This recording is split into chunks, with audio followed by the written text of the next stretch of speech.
What is up, everybody? Welcome to the 4for4mula podcast. As always, I'm your host, TJ Hernandez, the director of DFS at 4for4.com, bringing you this week's Miami Grand Prix recap show. As always, going over a quick recap of the race, the meat of the show, the DFS recap, and closing it out with some betting and now underdog look backs. So before we get into everything today, if you're watching on YouTube, you will see a new face, and that new face is our guest, Jennifer Eakins, the fantasy football analyst and content manager at 4for4.com and the co-host of the Most Accurate podcast. But even though she has been on many a 4for4 pod, making her DFS MVP debut. So Jen, first of all, welcome. Second of all, tell those that have been in the DFS MVP streets but not elsewhere on 4for4 a little bit about yourself. Well, first of all, it only took 6 years for you to get me on a DFS podcast, but I'm here. But yeah, we needed a new sport to get you on. We did, and it's kind of fun. It's exciting. You know, I probably I don't know, whatever, 80% of people that are getting into the sport watched it on Netflix, you know, and obviously you were a heavy influence in that because you've been obsessed for a while and made me watch it. I got into it. It's you know, and it's hard not to. I mean, it's interesting, especially when you kind of get that behind the scenes look, and, you know, it's interesting to kind of see, the intricacies of the sport, and it's just different. I've been involved in the football world for so long that it's fun to kind of get your head out of that space and into something new. This race in particular is fun. I grew up in Miami. I grew up probably 20 minutes from the fake marina that was the Hard Rock Stadium. But yeah, I mean, I grew up like 20 minutes away. So I think it's cool. And I think Miami, you know, for being, one of the few U.S. cities, it's a perfect spot. I mean, it's extremely multicultural. It's also super, Miami people like to think they're super trendy, and I think F1 has become trendy. So, that's kind of my thing. I've been, like I said, I've been heavily involved in football, but it's fun to kind of dip my toes in this, get my listen, I've been playing football, NFL DFS for quite a while, but this is a different animal, and I'm excited to kind of, keep going with it. This is only the fourth or fifth race of the season. 5 races in. We still got 18 to go. Yeah, and it seems like it's become popular enough that it's not going to fade away on these sites, so that's exciting as well. Yeah, I mean, if we compare it to something like USFL that launched basically at the same time, I mean, it's pretty much been the polar opposite. A lot of people have been unhappy with USFL. The product has been, from what I've heard, extremely underwhelming. I haven't looked at 1 second of it. F1 has been completely opposite. I mean, all of the contests have been filling. People are super excited about it. I think probably my guess would be the only reason we haven't seen DraftKings go super hard is just because they know that most of the time there are going to be time constraints, just because so many races take place in Europe or Asia or elsewhere that the vast majority of their user base is obviously U.S. based. So having races that start at sometimes early as 5 a.m. depending on where you're located is just going to make it difficult to throw big prize pools. We were hoping that they were going to go hard since Miami. We'll talk about it a little bit in the recap, but they just went, so they promoted it so much. We were hoping we'd see some bigger prize pools from DraftKings, but they didn't do it. But before we get into the recap, just want to remind everybody that 4for4 has teamed up with Run the Sims for projection tools and content for both Formula One and USFL, DFS, and betting. So make sure you go to runthesims.com and use a promo code 4for4 for 10% off of the USFL and F1 packages. And if you're paying attention, Justin Freeman, the founder of Run the Sims, took down their big USFL tournament yesterday, and 4 of the top 5 scores in that tournament were from Run the Sims. So he took down the F1 2 weeks ago, USFL yesterday, and I think that means it's our turn to take down a tournament. But the point is, USFL and F1 has been crushing as far as Run the Sims is concerned. So make sure you click on that link in the description. But let's get into a quick race recap before we get into the DFS portion of the show. And Mixed reviews. I mean, it was a brand new race at Miami. I thought it was really exciting, just how much energy there was around the race, how much US was embracing it, all the coverage. I mean, it was on ABC. A lot of veteran fans and viewers weren't excited with the TV coverage, didn't like the gaudiness of it, hated the fake marina, just all the glitz and glam, which I guess I get if, anytime you are, I guess it's like similar to when your favorite band blows up. You're used to seeing them in 300 seaters, and now you got to go see them in arenas, and all Yep. these new fans, and they're on the radio, in top 40 instead. So I get that. But what was kind of your general takeaway? Not even just the race, but just the spectacle of Miami. Yeah, I mean, I knew that was going to be the case, and it did not surprise me one bit. I thought the fake marina was kind of ridiculous. Yeah. I understand I guess, the majority of people that don't know South Florida or didn't, whatever, they assume that everything's on the water, and obviously where Hard Rock Stadium is not anywhere near the water. So I guess they had to fake it. I thought it was silly that there were people actually on the boats partying in bikinis as if they were on the water when they're clearly just sitting in a parking lot of a stadium. So that was a little bit silly. But with Miami, you're going to get celebrities and you're going to get all kinds of athletes and people that are going to be on the scene. And I think it's good for the sport. I don't, for me, like I said earlier, I'm new as well. So I have no right to be mad about, the band blowing up or, Formula One blowing up because I'm new as well. So I expected it, and it didn't really bother me per se. Yeah, I mean, for with DFS already being very popular and with betting, trending towards being federally legal soon, and so many states already have sports betting. From that perspective, anything that's bringing attention to a sport that I'm invested in is exciting. I want new fans. I want people dabbling and betting in DFS. Again, I get the your favorite band blows up attitude. I mean, on top of the fake marina, I mean, there was fake beaches. That if you saw the helicopter views of, they had chicks in mermaid outfits in the swimming pools. You got to expect it. And I missed that. That's funny. Next year we're getting Vegas. So I think it's going to be we're going to get a double down on the glitz and glam for F1. But as far as the race went, again, some people were somewhat underwhelmed with it. I mean, once Max got past Charles, there was a little bit of a battle at the end after the safety car. A lot of the perception of the race had to do with the TV coverage. Again, just as a new fan, as someone that had a ton of lineups going for DFS, I thought every second was exciting. A lot of the overtaking and midfield action was taken away for shots of the crowd and replays, whatnot. But I mean, just from a result standpoint, Max starts third on the grid, ends up winning. Mercedes had really back and forth weekend. They end up both of them finishing top six, with George Russell finishing fifth. They actually had a little bit of a battle there, George and Lewis, which was actually pretty fun to watch, and even a little bit of controversy with George going off the track.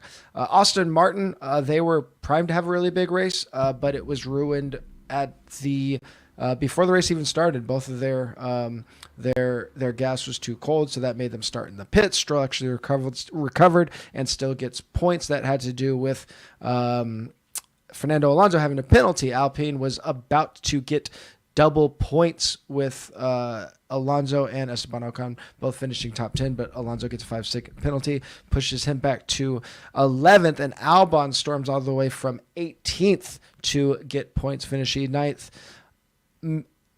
Probably not unsurprising. We had 3 DNFs. Not too many incidents, just that one with Lando. We had Lando, and then Alonso. Alonso had his, and then we had the Vettel and Schumacher. But no big incidents like people were thinking with this new track. Again, a lot of people thought, maybe not as much action as they were expecting. This race did have the second most overtakes of any Grand Prix this season. Again, I think a little bit of the perception had to do with the TV coverage. But, from a new viewer perspective, what do you think of this race in Miami? I thought obviously in the beginning, Max overtaking, that was exciting because, and it actually affected, I assume, a lot of DFS, right? A lot of Yeah, people just assumed that, absolutely. and rode with a lot of Charles lineups. And hopefully, if you're smart enough, you threw some Max in there too. But so that was kind of exciting from the get. And like you said, there was another little small power struggle at the end after the safety car, which was exciting. The rest of it, it was exciting enough. I like more action, but I Yeah. know when you go in the sport that you know exactly what you're getting, and that's kind of it is what it is. A crash or two is always kind of fun. It's a little scary from a betting standpoint. Obviously, you don't want too much to happen because, and when you're building lineups, you try to accommodate little things to happen here and there. Major stuff causes a big upheaval in people's lineups, but from just a pure watching perspective. There were moments of, where I was hoping that something more exciting were to happen.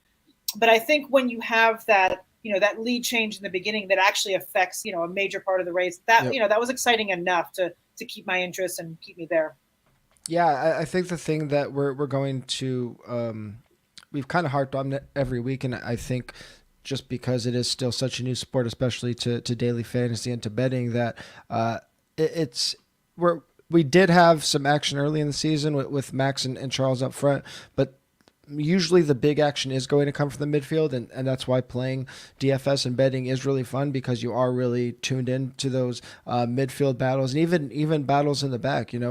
If you're watching and you're a new fan and you're looking at these guys that are battling for these 15th through 20th spots, obviously it seems like why would you care? You just see the guy up front up by 8 seconds, and it seems boring. But when every little pass can be a swing of hundreds or even thousands of dollars, then it gets really fun. Yeah. So let's jump into some of that general DFS recap. And before we get into it, I mean, I think it'll be really fun to get your perspective, Jen, because you do represent the vast majority of DFS players, even on the football side of things. You're heavily involved in redraft. That's your main focus. You do play DFS. You play DFS very, very successfully. But then with F1, I mean, we got this brand new beast. Even people that are playing 150 lineups every single week, we're still kind of figuring this thing out, and we're still getting some wrenches thrown at us from DK. So let's kind of start with you representing the masses here. Like, just kind of how do you attack DFS, whether it be in general or Formula One specifically? Just kind of what's your broad approach to prepping for a weekly DFS game? Well, as you said, I am new to this particular sport, but even with Yeah. NFL, I am not, when it comes to DFS, I'm not a very high roller. Yeah. I'm more there for the fun. I'm not going to win Yep. life-changing money. If I do, Sure. that's amazing, but that is not my goal. So especially with Formula One, what I've kind of taken on the approach of, because there's so many, like you were saying, right? A lot of it is one in the middle and on the back end. I think, at least from what I've noticed, especially with DFS, because everyone is going to have those top guys. So if you do go with like a stars and scrubs kind of situation, it really depends on who you end up with in those scrubs. And a lot of times those middle guys are the difference makers. And Yeah. a lot of times we don't have them. Like, for example, this week, I kind of didn't have a lot of those middle guys. I didn't have Russell. He was a little bit pricey for what, where he was starting out, and he ended up doing okay. But there's guys like that I feel like are difference makers. So for me, when it comes to like building lineups, I kind of like to build a lot because Yeah.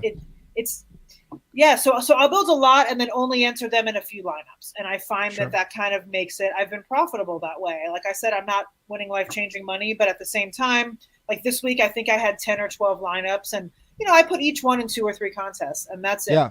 I just kind of to feel it out and see what's going on. And I may adjust my strategy as we go on throughout the season, but for now, I'm not, like in football, I kind of go much less. I'll do like 4 or 5 lineups and then go heavy because I'm also more confident in my football lineups. But For I sure. feel like, yeah.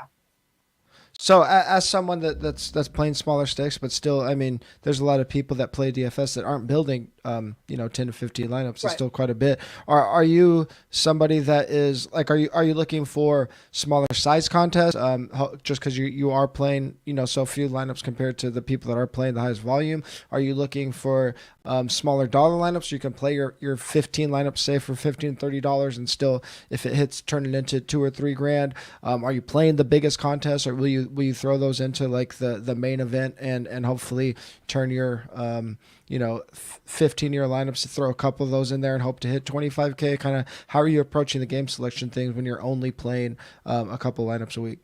Yeah, I mean, luckily for F1, there isn't the variety that there is for NFL, so you don't have as many options. So Yeah. I find, like I said, I am playing for smaller stakes, so I look for the smaller dollar amounts Yep. just to kind of get my feet wet, and then I'll try to throw. I mean, there's a couple. I do mostly GPP just because I feel like it makes more sense. There are Yeah. some cash things. I threw a couple on double ups this week just in case. I was like, okay, if all else fails, I can at least get some money back. But for the most part, I'm looking at like the $1, $2, $3, and I'll throw just a couple lineups in each one and kind of see what sticks.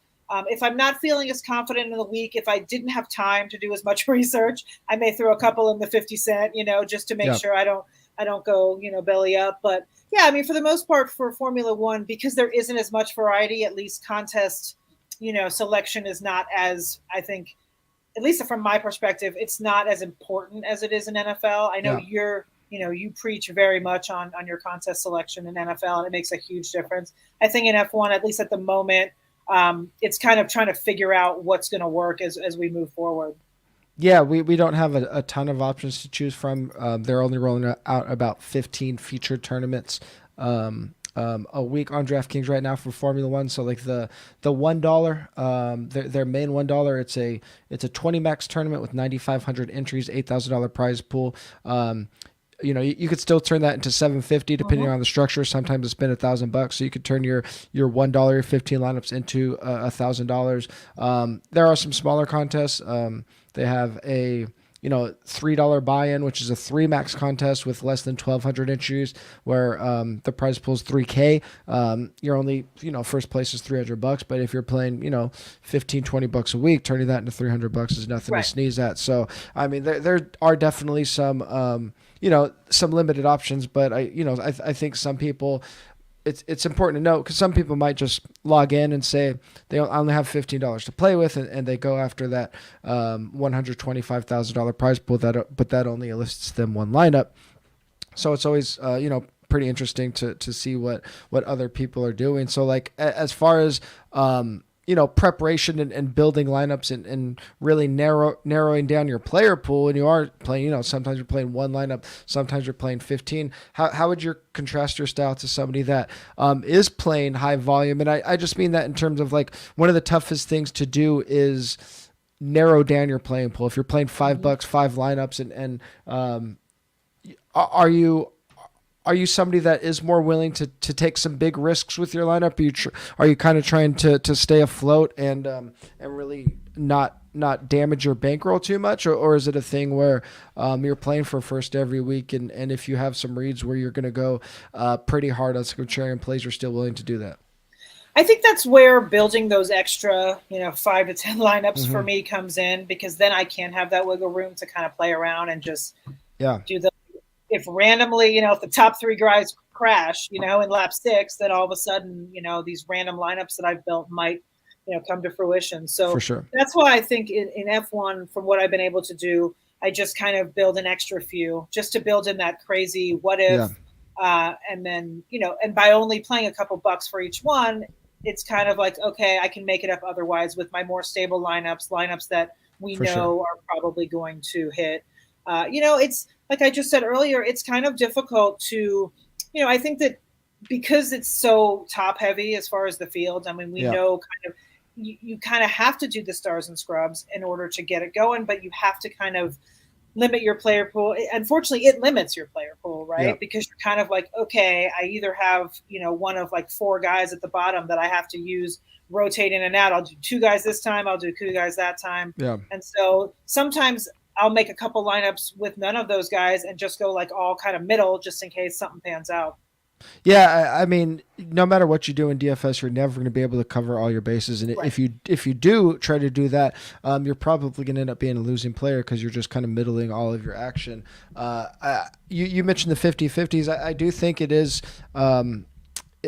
It is interesting to just kind of pay attention to those because I think people click on the featured lineups tab and just or featured contest tab and just end up playing whatever they see there. And I don't like the word hedge in DFS because I think it is a losing mentality to think about hedging. But I do think there are ways you could maximize your bankroll and maximize your floor when you are playing, if you're somebody that is a tournament only player, and for Formula One, that's kind of our only option right now. They do have some head to heads, but I don't think it makes sense to be playing those right now. But, if you're playing, say, 4 or 5 $4 lineups, you can go in and throw those in, throw all those lineups in at $2 50 if you have a couple bucks left over, because if it's only paying out, 20 to 25% of the field, but you have a top 50% lineup, at least you kind of recoup a couple dollars there. So another thing before we get into the DFS recap, I mean, as somebody that does just dabble in DFS, but, plays it somewhat seriously during football season, I want to ask you your advice for people starting out in DFS, or whether it's F1 or just DFS in general, because I think it's, for myself, it's kind of like seeing the forest through the trees type deal. It can be tough for me to see the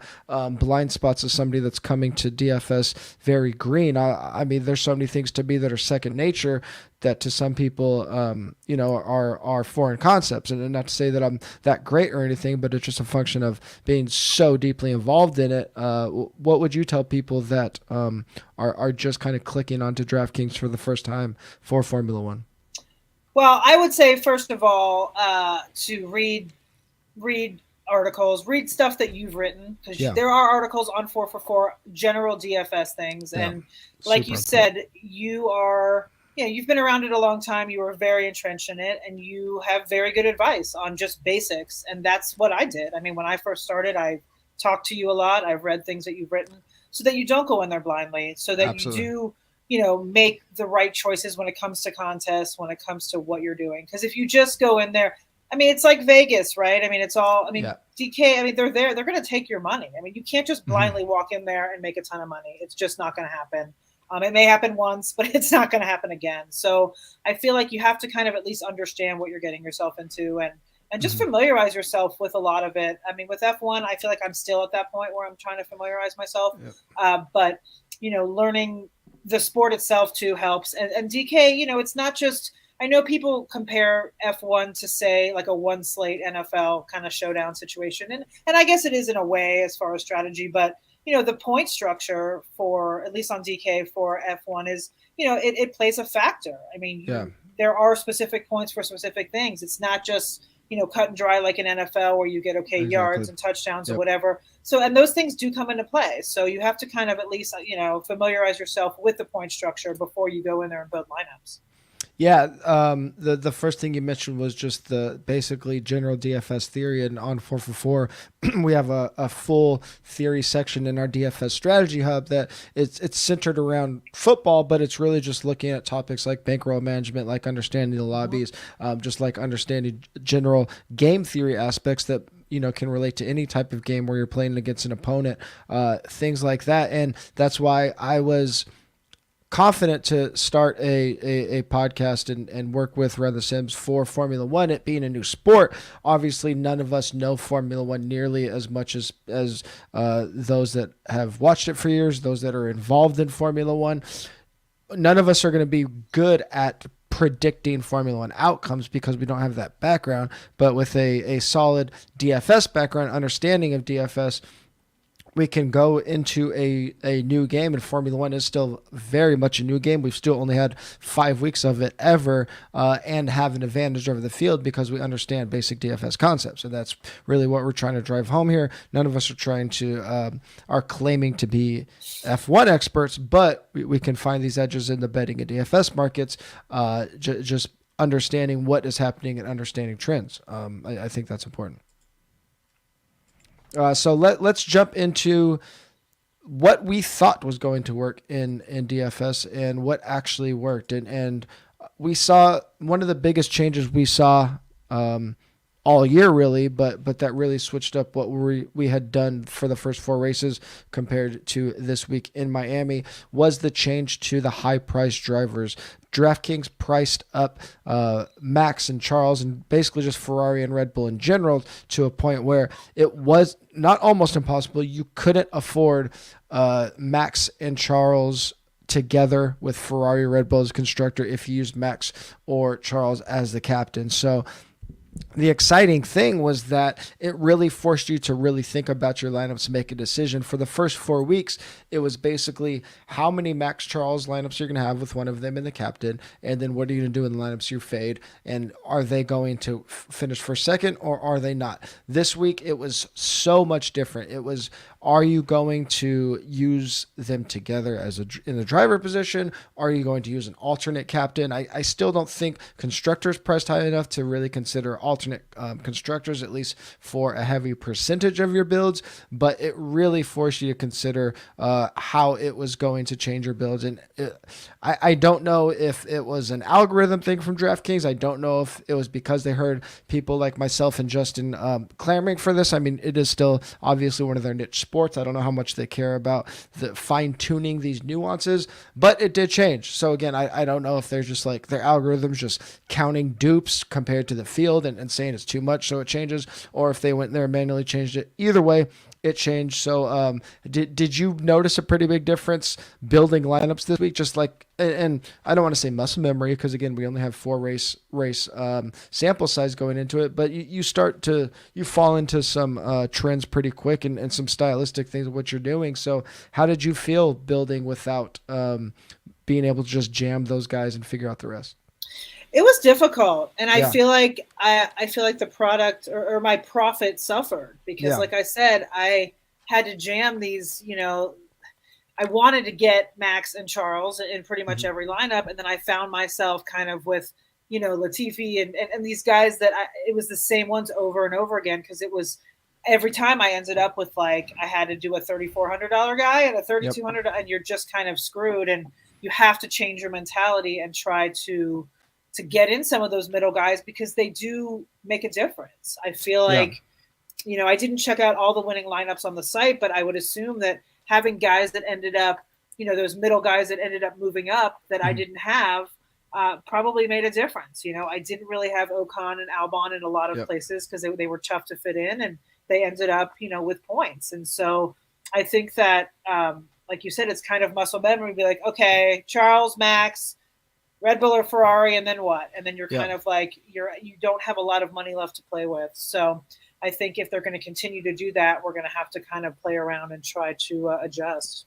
Yeah, the really what I thought made it exciting wasn't not just that you can't just jam them into your captain spot for 80% of your lineups like everybody was doing. You also had it brought all of the field into play. So for the first 4 weeks or the first 4 races of the season, as you mentioned, the midfield guys and the higher priced midfield guys, it was basically impossible to play them. I mean, George Russell has been, Dan's called him the MVP of DFS, but outside of him, anybody that has been priced in like $7,000 to $9,000 range you haven't been able to use them. Yeah. Now, without using Max and Charles together, it's really brought those guys into play, and we saw it with the Mercedes guys being very viable. I believe Russell was in the winning lineup, and it also made us switch up the idea of, as I mentioned, something we hadn't done all season, playing Charles and Max together, but not with one of them in the captain position. I mentioned on the preview pod that I did some quick math, and that there were scenarios where playing them together with an alternate captain was actually a higher ceiling than some of the builds that had just one of them with one of them as captain. And as we'll see when we get to the results, that kind of played out to an extent. Before we get into the actual results, I mean, the other things we talked about, myself and Dan on the preview show, was we thought we should start playing, or at least this week, we should play less captain and constructor stacks, because with the viability of alternate captains, but Ferrari and Red Bull still being obvious choices at constructor. It should have just went that way. Did you find yourself building fewer captain constructor stacks, or with you're only playing 10 to 15 lineups where you kind of just like, let me play Max or Charles with Red Bull and captain, and their team in the constructor spot? Yeah, I kind of stayed with stacks. I mean, I made sure I didn't do it for everything. Sure. I definitely had a few lineups where I had a completely different constructor, or I mixed them up. The way the pricing was, it was Red Bull. Red Bull was more expensive, right? I'm trying to Red Bull was Red Bull's more expensive constructor, yeah. Right, they were the higher of that. So I was trying to I had a lot of Charles and Ferrari for that reason. Yep. I did obviously put in a little bit of the Max and Red Bull, and then I tried to mix it up. And it's really hard to not click that button. It's really hard to pick another constructor. I know we have to, and I know it makes sense for the process, but mentally, when you're sitting there hand building lineups, it's really difficult to click Aston Martin or Mercedes, knowing kind of where they're starting and how it's been so far this season. But I think we have to do it, and we have to continue to do it.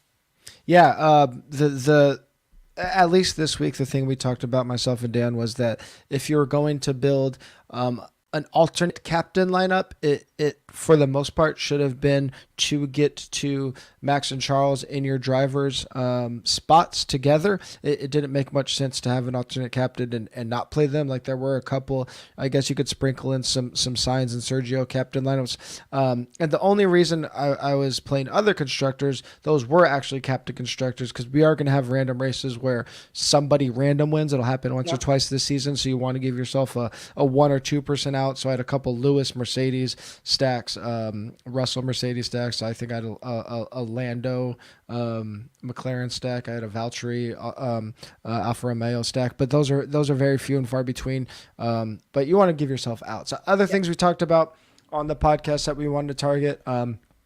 We wanted to leverage Ocon starting from the back. Anytime you could get a car that has shown very good pace that is starting from the back, not even from bad qualifying, from bad luck, not even getting to qualify, there's going to be a lot of upside in terms of that driver being able to climb the grid. We were fading Haas pretty hard. We just didn't like what we saw from them all weekend. We were pretty heavy on Albon over Latifi, which isn't always the case because they are priced so close together that oftentimes, that even though Albon's been the much better driver, you can get that +5 from Latifi, but Albon was just showing so much pace over the weekend. There was a weird dichotomy in Mercedes because they were actually just what we thought was very overvalued in betting markets, but because of the way salaries played out, it actually made a lot of sense to have quite a bit of exposure to them in DFS builds. And then the other thing we said, we just wanted to mix up that midfield as much as possible. One, because you could just play so many of those midfield guys with the change in salaries, and we were just expecting a lot of variance in this race, with it being a new track, with there possibly being rain during the race, with there being rain before the race, with how much spinning we saw over the early in the weekend. So was there any one big flag that you planted going into the weekend outside of the Red Bull or Ferrari guys? No, and I actually wish I would have. Some of the things you just mentioned, I wish I would have actually known, because I didn't, and I made some of those mistakes that I didn't. I faded Albon, and I should have. I had way too much Latifi in that situation, and I wish I would have kind of mixed that up. But no, I mean, I didn't really. Unfortunately, this race, I kind of went pretty. I mean, basic, like I said, other than the few random, chaos lineups that I did, I kind of stuck to Mercedes and Ferrari and then sprinkled in what I could. But, like we said, the reason this is all new and we're all learning our lessons. So now I know that I definitely have to try to incorporate some of those middle guys, because they do make a difference. And they also can separate you from the pack. I mean, it makes sense, right? There's a lot of dupes and a lot of people, based on, of course, how the races have started this season, are going to do that. You got to jam those two top guys in no matter what. And, you don't want to lose out on those 5 points. So you want to try to get the guy that finishes ahead. And so I think that by kind of switching your mentality a little bit, it can make a difference. And that's kind of my mentality going forward, is I need to kind of pay more attention to, narratives that I might have kind of briefly glanced over in the weeks past. Yeah, and we don't want to be results based. Two things you mentioned is earlier you talked about just understanding the scoring format of these games, and then looking at something like, having too much Latifi. I mean, Latifi he's going to be he's never going to have like climbing grid equity, or very rarely. He's just kind of always going to finish at the back. And if you're playing him, you're hoping that something happens to Albon, or they have like a 19-20 finish where Latifi gets you 5 points for finishing 19th over Albon's 20th. Yep. But what I think, and this is probably where it's almost a blessing to be a new player and not understanding the sport completely and can't be overconfident in your projections, because I think some people are already falling into this trap just based on Latifi's ownership percentages. I know people are. In NFL, we know the game so well. We think we can project it very confidently, and in DFS terms, you get overconfident and don't have proper exposures to players. Just understanding the basis of DFS scoring, the value of Latifi, as long as salaries stay as they are, is if he's $3,000, he's going to be the key to unlocking like absolute ceiling builds. If you want to get whatever, like the, jam in for the top 5 drivers, oftentimes it's going to happen with Latifi or for the top 5 drivers in terms of how you think they're going to finish. That $3,000, he has no negative point equity because he's always starting from the back. So he's not going to, even like you get a guy that's 3,200 and he qualifies 10th. He has a lot of negative point equity because he's 3,200 because he's, in a car that's been slower, had a really good qualifying. We haven't seen that from Latifi, but we have seen winning lineups with Latifi with a 0 in it, and that's because he lets you access the absolute ceiling of your other guys, and that's something that I think people struggle with in NFL DFS. The stars and scrubs approach, even in the NFL millionaire, where you're playing against hundreds of thousands of lineups, you're playing for $1 million. We still see lineups that could win that tournament with a 0 from the roster. Now, this is obviously a little bit different. The combinations are far less in F1. You're playing fewer roster spots, but the point remains just understanding the upside of the top guys in, I don't want to say any sport because I only play 2, but in these 2 sports really can overwhelm the field and let you roster someone like Latifi. So I wouldn't say just like look at that one result and think you made a huge mistake, but just understanding how that kind of fits into how we're building our lineups. So let's jump into what actually worked in DFS, and there might be a little controversy still. As of the beginning of this recording, results still haven't went official. I don't know if they have since we started, and I think there might be. Yeah, they still haven't went official. So I think there's possibly some decision that DraftKings is trying to make on what they are going to do for the Aston Martin. So at the beginning of the race, Lance Stroll and Sebastian Vettel started 10th and 13th. On their warm-up laps, found out their fuel was too cold, so it made them start in the pit. That's something they look for before the race starts.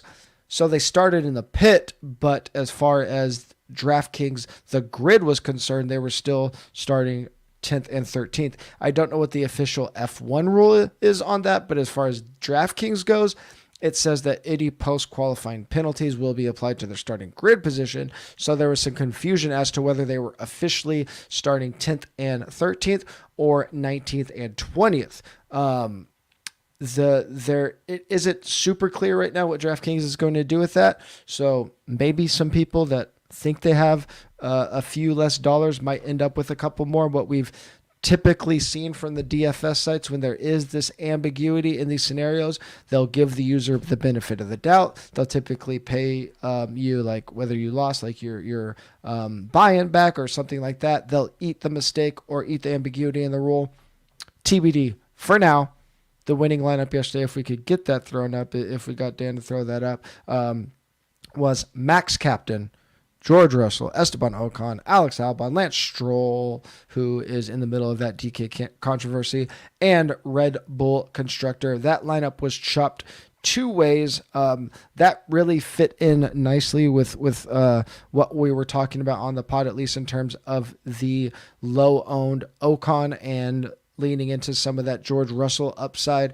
We were obviously heavier on Ferrari, but if you were rotating in Max like you should have been, you probably had some kind of Max Red Bull with cheap guys build. Unfortunately, I wasn't heavy enough on Ocon. I thought I was overweight on him, and his ownership percentage came in a little bit higher than we thought, but still sub 20%. So, in retrospect, if I would have known he would have came in at 18 or 19 or whatever it was, I probably would have ended up with him in like a quarter of my lineups. I thought having him in 10 to 15 lineups would have, 10 to 15% of lineups would have been enough. But I think we were kind of on the right track. When you look at this lineup, Jen, what was how close were you to something like this, or what stands out to you that just kind of didn't come into your consciousness when you were building? Yeah, as I mentioned earlier, unfortunately, like those middle guys like Russell and Ocon, I didn't have them at all because I couldn't figure out a way to get those salaries in there. So I missed the boat on both those guys. So I wasn't really close. I was actually, while you were just talking, I was trying to find my my lineups, and they're not here. I don't know if it's because they're still figuring stuff out. Yeah, they're still. I think that's probably why. The lineups are totally gone because I wanted to see how close I came to that 161 because I did have a couple decent, mid 100 lineups. But yeah, unfortunately, I went too heavy on stars and scrubs and did not fill out my lineups with a lot of those middle guys, and so I missed the boat on those guys, unfortunately. It's a good lineup, looking back, of course they all are, right? In retrospect, you're like, oh yeah, that makes sense. But yeah, I didn't have nearly enough of those middle tier guys in my lineups. One of the big mistakes that I made this week was our sims had us pretty much on par with using Max as our captain. So I only ended up with Max in about 12% of my captain spots. Kind of thinking about it just from a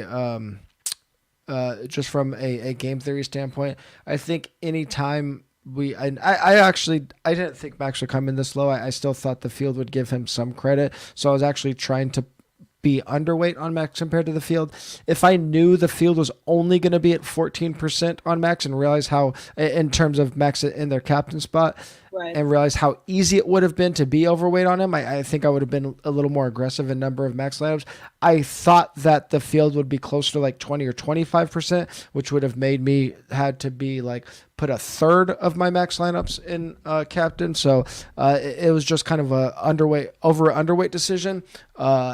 Anytime we can get Max or Charles projected for, if we're going to project them for 10 to 15% ownership in the captain, I think that's always going to be a pretty good spot to be overweight on, regardless of the weekend or where they're starting, assuming they're starting in the top 3 or 4. Obviously, if they're starting back at like 10 or something. So I was surprised by that there. I mentioned, and we could roll through this pretty quickly, the other nuances of the week, but I mentioned that on the podcast with Dan and Jen. You mentioned that you leaned into the captain constructor stack pretty hard.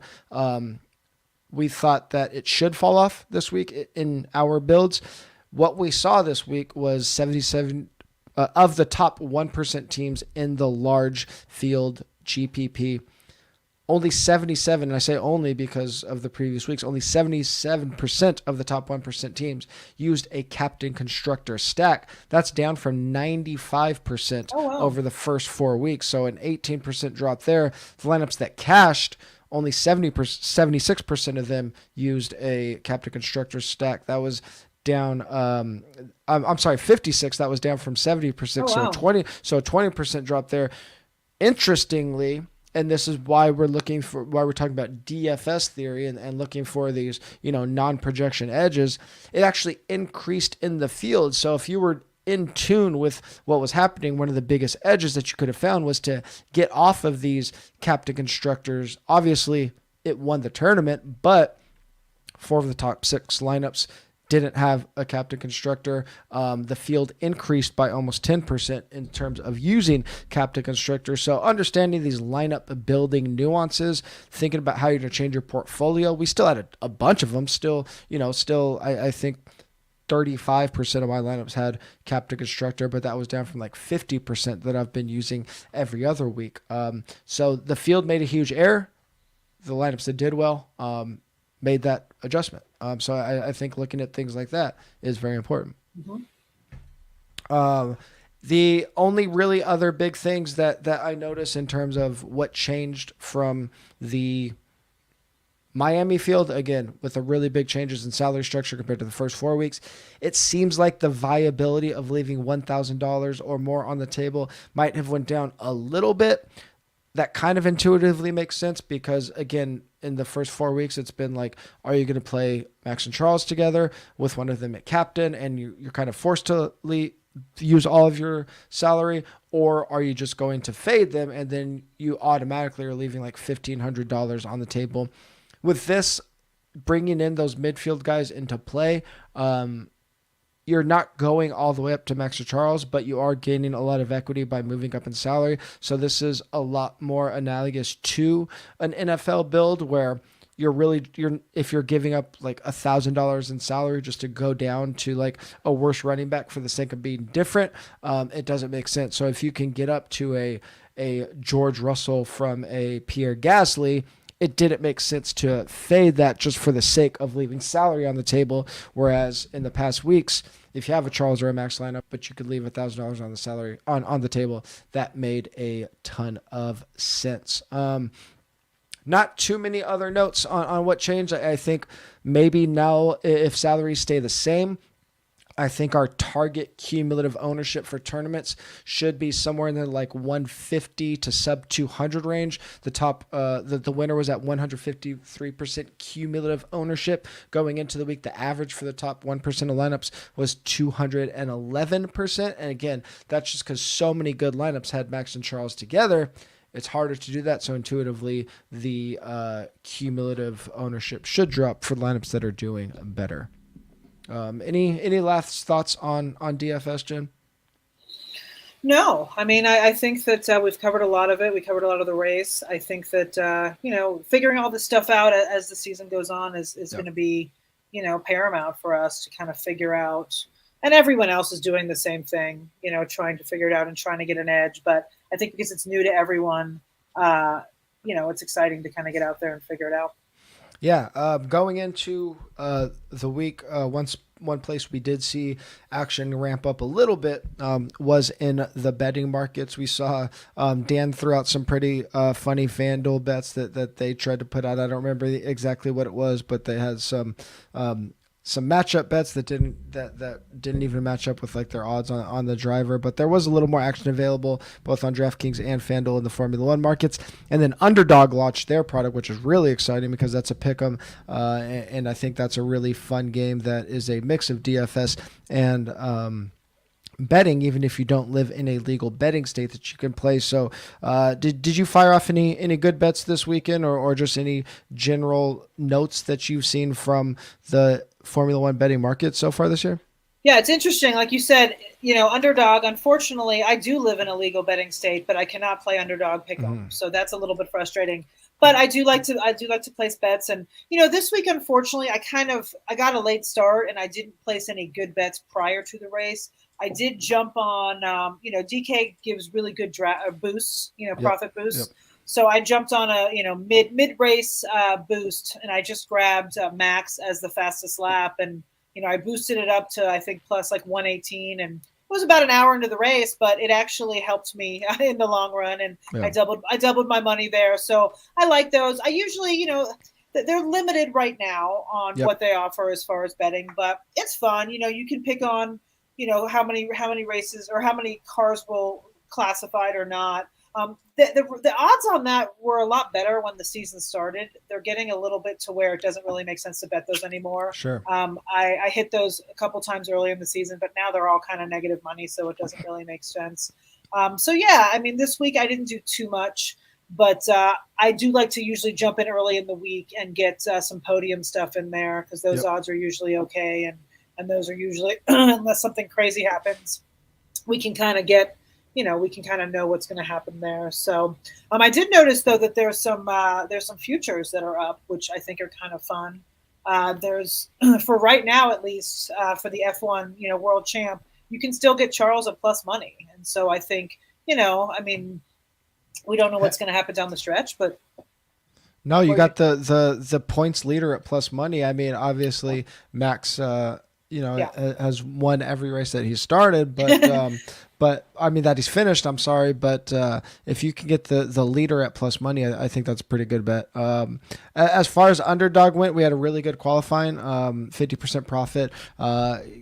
Didn't give it all back, but gave some of it back on race day. Ended up with a break-even week. We were really fading Mercedes, especially in qualifying. They just had some atrocious lines after Mercedes had a good practice session. They had George Russell's over-under qualifying position at 3. They had Lewis's at 5.5, and when you consider the fact that like most of the time Ferrari and Red Bull are going to lock out the top 4 places. Those were just egregious lines, so hammering those going into qualifying was pretty easy. I think Mercedes kind of had their the best possible finish to their weekend this week, so that killed a lot of our race day bets. A lot of it was based on George not moving up 7 positions or whatever, and Lewis not having basically the best race possible. They did have a really bad line on over under Lewis Hamilton laps led at 0.5. So I think at this point, anytime they have a non-Ferrari or Red Bull line for laps led, I think we could comfortably bet the under every time on that on underdog. So did hit our that with Stroll finishing under 12.5. So that was a nice little hit to keep us afloat on the weekend. Any last thoughts before we get out of here?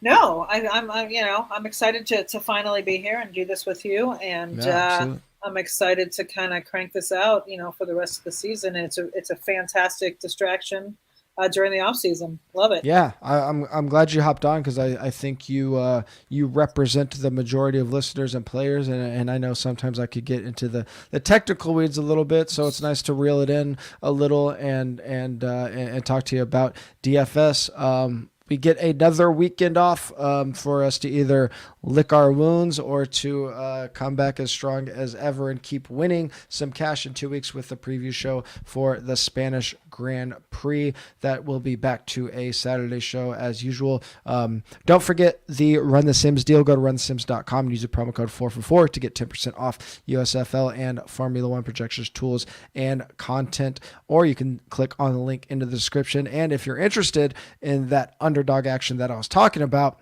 you can get a free 4for4 Pro subscription if you are a new Underdog user and deposit at least $10 on Underdog using the promo code 4for4, and you'll get a deposit match up to $100. Just click on the link in the description for that as well. And make sure you are checking out the 4for4 betting plan. We have a major next week, the PGA Championship. So 4for4 and BetSperts Golf will be going in on that. We just had our betting guru Ryan Noonan ship a 40-1 outright on Homa this week, so hopefully we can keep that rolling into the major weekend. Make sure you're checking out our other partners like Dynasty League Football and Fantasy Life app. If you go to Dynasty League Football right now, you could sign up for the BetSperts bundle, get access to 4for4 DLF Fantasy Life app and BetSperts for just $99 instead of $209 for all of those. If you're watching on YouTube, please like and subscribe to our channel. If you're listening on your favorite podcast provider, please give us a 5-star rating and review, and make sure you are following all of us on Twitter. 4for4 is at 4for4 football. All the good BetSperts stuff right now is at BetSperts Golf. Jennifer's at the Monday Mommy.